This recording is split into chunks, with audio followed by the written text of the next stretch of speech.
Hello everyone and welcome to Super Space Busters. Today we're doing something a little different. A Super Space Buster is someone in the non-science field that changed the world. They were a transformational figure in their area or their space or their domain, if you will.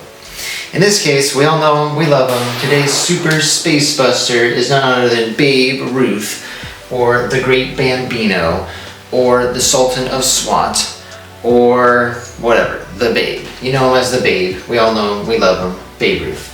His full name was actually George Herman Ruth, but we don't call him that. He's Babe Ruth. That's the way we like it. That's why we're gonna talk about him.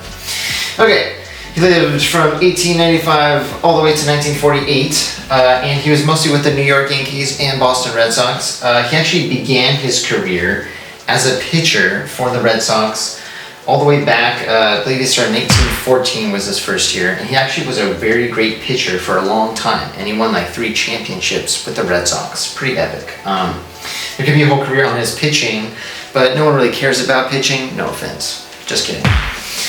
We like pitchers, but he was actually a really great pitcher for about 5 years, but he wanted to transition and to become a hitter, as we all know him and love him.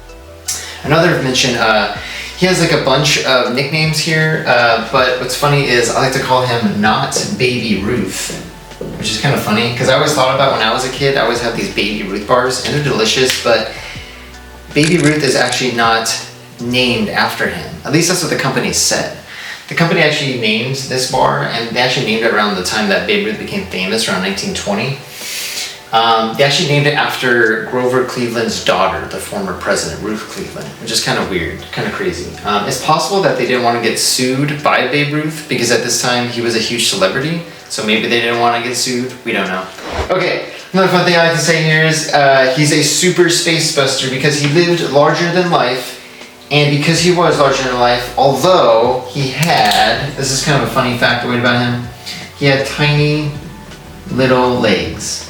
A lot of baseball players and baseball historians always like to, they don't really make fun of him, but it's just kind of a funny fact of Babe Ruth that he had this huge upper body, but he also had like tiny little legs. So whenever he's hitting these homers and stuff, he would always run the bases and he had these tiny little steps. He had this like tiny little baby trot around the bases. That I thought was kind of funny. So Babe Ruth, huge celebrity, you know, big guy, but tiny little legs. So kind of funny mention there with his little home run trot. Okay, moving on to Babe Ruth's legendary career with the New York Yankees. None of that pitching stuff. Time to hit some dingers. Time to hit some long fly balls. Time to dig the long ball. Here we go. Well, guess what? He gets traded or he gets sold to the Yankees in 1920. His first year with the Yankees, so he had 29 in 1919. Then he sets a new record with 54 in 1920. Crazy. People are like, who is this guy? This guy's amazing. He's just launching these balls out of the yard. What is he doing?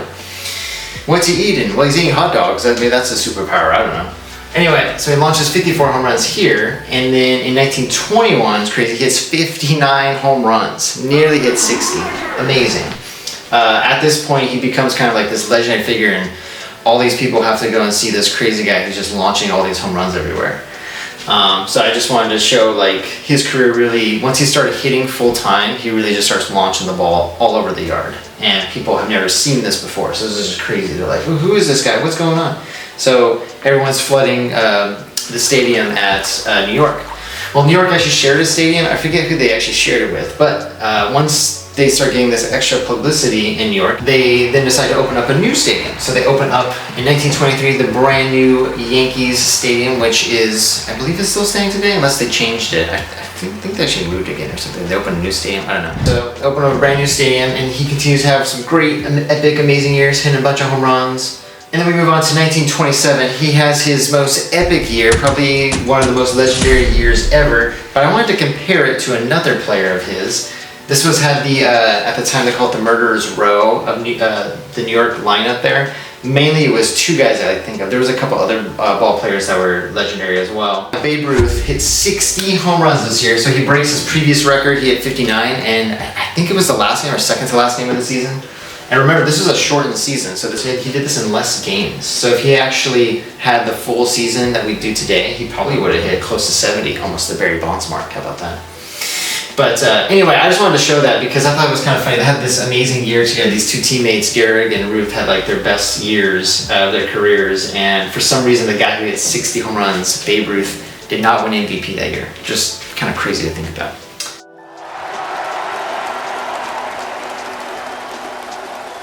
Anyway, we move on to 1932 World Series. So our Babe Ruth over here. Now this is a really cool World Series. So he had another great year this year, of course.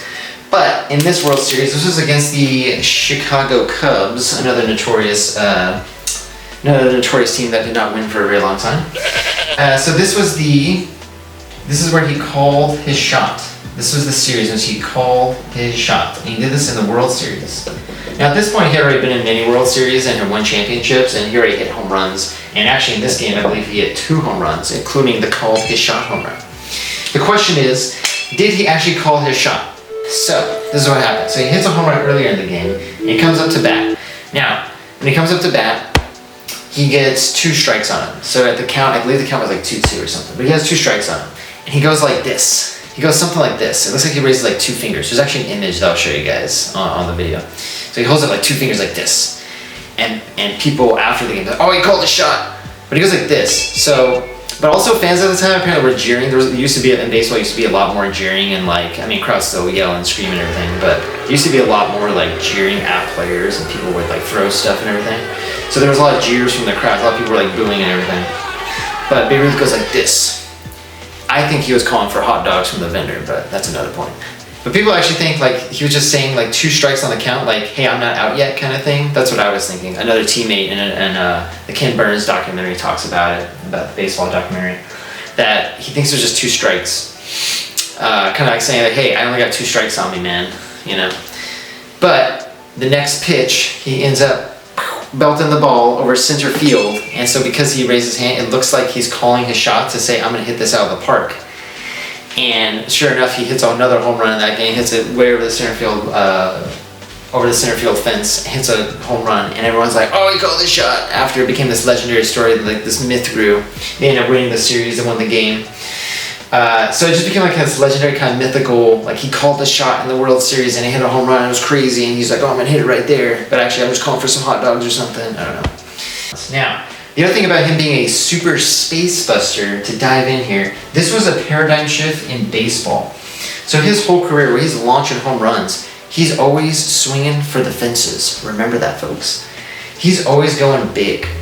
At this time in baseball, this was new. This was like a revolution. This was crazy. People had never seen someone hit this many home runs before. Remember, he sets the record in 1919 with 29 home runs with the Red Sox. And then in the 1920s, he starts hitting 54, 59 home runs. No one had seen this before.